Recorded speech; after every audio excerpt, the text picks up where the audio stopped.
नमस्कार दोस्तों। आज जो हम अध्याय करेंगे इसका नाम है नियंत्रण एवं समन्वय। आज हम इसका पांचवा और आखिरी भाग करेंगे। तो चलिए जानते हैं कि इस भाग में हम क्या जानने वाले हैं। इस भाग में हम बात करेंगे जंतुओं में हार्मोन की, जहां पर हम ये जानेंगे कि जंतुओं में किस तरह से हार्मोन की मदद से समन्वय होता है। अब यहाँ पर हमारे सिर के पास जो ग्रंथियां हैं वो हैं हाइपोथैलेमस, पीनियल ग्रंथि और पीयूष ग्रंथि। गले के पास 3 ग्रंथियां होती हैं जो हैं अवटु, परावटु और थाइमस। उसके अलावा पेट में 2 ग्रंथियां होती हैं, अग्नाशय और अधिवृक्क। ये सारी ग्रंथियां मेल्स और फीमेल्स दोनों में सेम होती हैं। और इसके अलावा एक जेंडर स्पेसिफिक ग्रंथि होती है जो मेल में होती है वृषण और फीमेल्स में होती है अंडाशय। यहाँ तक हम लास्ट वीडियो में बात कर चुके थे। आज हमें जानना है इन सारे के सारे जो ग्रंथियां हैं उनके और उनसे निकलने वाले जो हार्मोन हैं उनके काम के बारे में। शुरुआत करते हैं हमारी पहली ग्रंथि के साथ, जो कि है पीयूष ग्रंथि। पीयूष ग्रंथि जो होता है वो हमारे मध्य मस्तिष्क में होता है। इसके जस्ट ऊपर हमारा हाइपोथैलेमस नाम का ग्रंथि होता है। जो पीयूष ग्रंथि होता है वो हमारे शरीर में सबसे छोटी ग्रंथि है। इसे हम मास्टर ग्रंथि के नाम से भी जानते हैं। पीयूष ग्रंथि से स्रावित होने वाले हार्मोन में एक वृद्धि हार्मोन है और इसके अलावा ये जितने भी हार्मोन बनाता है उन सब का काम होता है बाकी के हार्मोन को देखना कि वो अपना काम कैसे कर रहे हैं, कितना करना है उन्हें काम और कितना नहीं करना, और इसीलिए हम इसे मास्टर ग्रंथि के नाम से जानते हैं। अब इसके बारे में अच्छे से याद रखने के लिए आप इस फोटो को याद रख सकते हैं। अब आप सोच रहे होंगे कि पीयूष ग्रंथि का और सचिन तेंदुलकर का क्या काम है। दरअसल सचिन तेंदुलकर को हम लिटिल मास्टर के नाम से जानते हैं। ऐसा क्यों? क्योंकि उनकी हाइट कम थी, इस वजह से उन्हें लिटिल कहा जाता था। और क्योंकि वो बहुत अच्छा खेलते थे और बहुत अच्छे कैप्टन थे, उन्हें सब कुछ मैनेज करना आता था, इसलिए हम उन्हें मास्टर के नाम से जानते थे और इसी वजह से वो बहुत फेमस हुए थे लिटिल मास्टर के नाम से। इसी तरीके से अगर हम पीयूष ग्रंथि की बात करें तो हमारे शरीर का सबसे छोटा ग्रंथि होता है और उसके बाद भी हमारे शरीर में जितनी भी ग्रंथि होती हैं उनको कितना काम करना है, कितना नहीं करना, इन सब को मैनेज करता है। इसीलिए हम इसे मास्टर ग्रंथि के नाम से याद रखते हैं। तो मास्टर ग्रंथि के नाते ये सबको मैनेज करता है, परंतु इसका खुद का काम भी है वृद्धि हार्मोन बनाने का। तो वृद्धि हार्मोन से क्या होता है, हाइट बढ़ती है किसी की भी।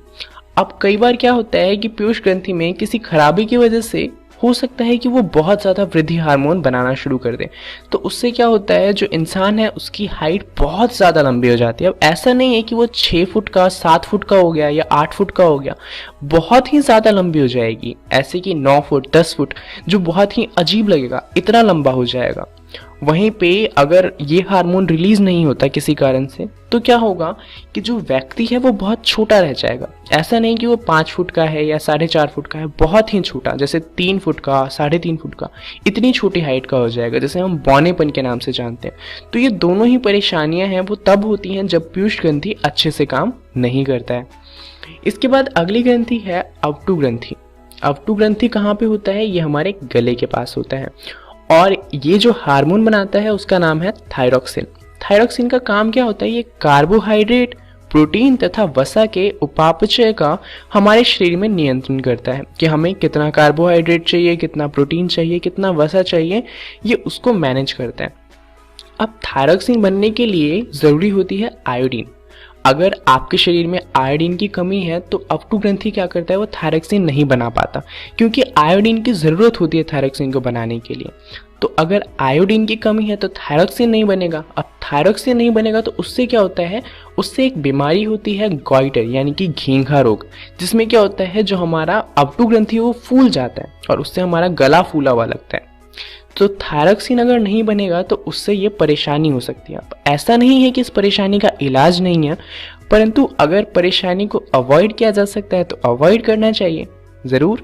तो इसीलिए कहा जाता है कि हमें इनफ अमाउंट में आयोडीन ले लेना चाहिए। अब थायरॉक्सिन जो है उसका एक और काम है, ये बच्चों में मानसिक डेवलपमेंट में काम आता है। तो अगर थायरॉक्सिन नहीं बन रहा है तो उससे क्या होता है कि बच्चे कई बार मंद बुद्धि रह सकते हैं।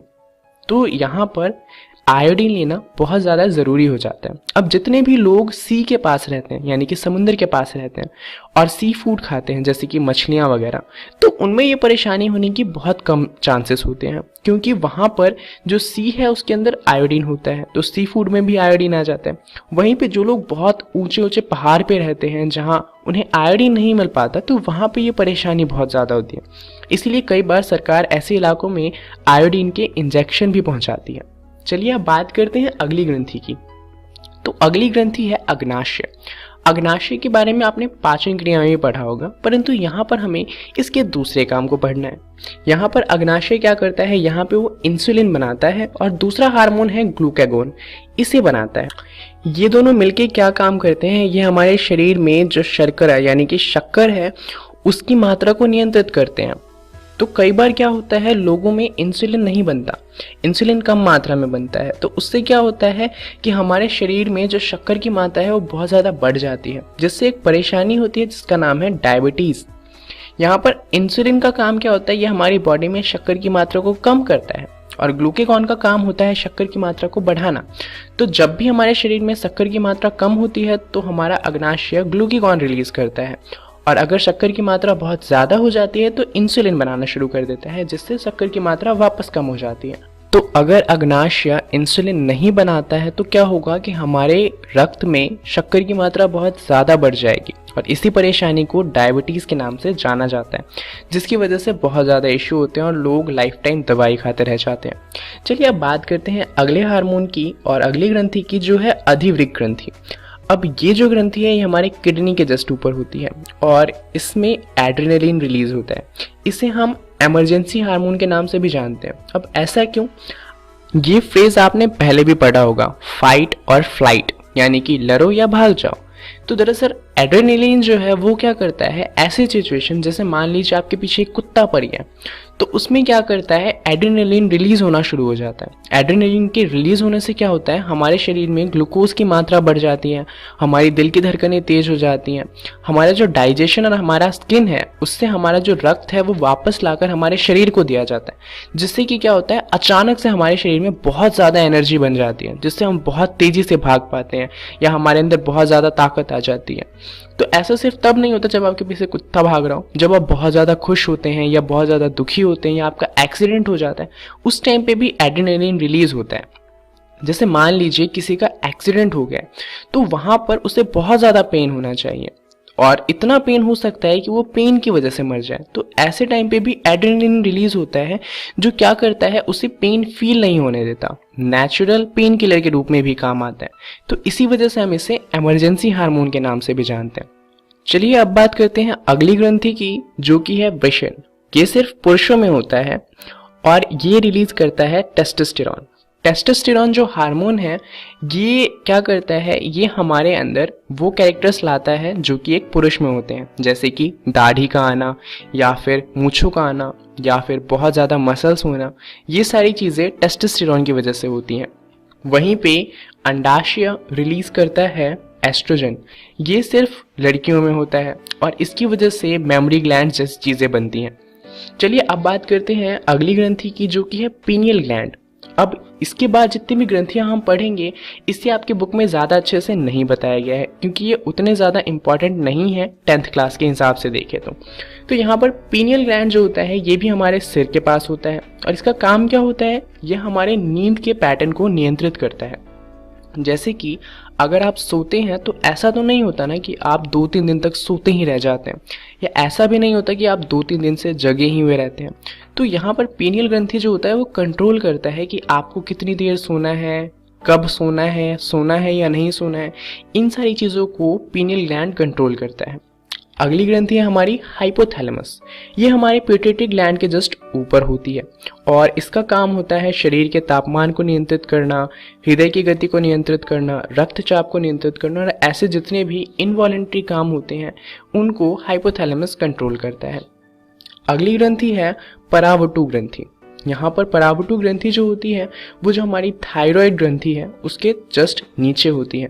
यह शरीर में कैल्शियम के स्तर को नियंत्रित करती है। जब कैल्शियम बहुत ज़्यादा होता है तो उसे कम कर देती है और जब कम होता है तो उसे बढ़ाने की कोशिश करती है। अगली ग्रंथि है थाइमस ग्रंथि। ये हमारे गले में ही होती है, गले के नीचे पार्ट में। और थाइमस का काम होता है WBC के उत्पादन को नियंत्रित करना। यानी कि जो WBC है, जो हमारे शरीर में रोग से लड़ने के हमारे काम आते हैं, वो थाइमस ग्रंथि से बनते हैं। थाइमस ग्रंथि बताता है कितने WBC बनाने हैं और कब बनाने हैं, और बनाने हैं या नहीं बनाने हैं। तो ये सारा काम होता है थाइमस का। तो ये सारे वो ग्रंथियां हैं जो जंतुओं में हार्मोन बनाती है और उससे समन्वय करती है। तो इस वीडियो के लिए इतना ही। यहाँ पर हमने जाना जंतुओं में हार्मोन के बारे में। धन्यवाद।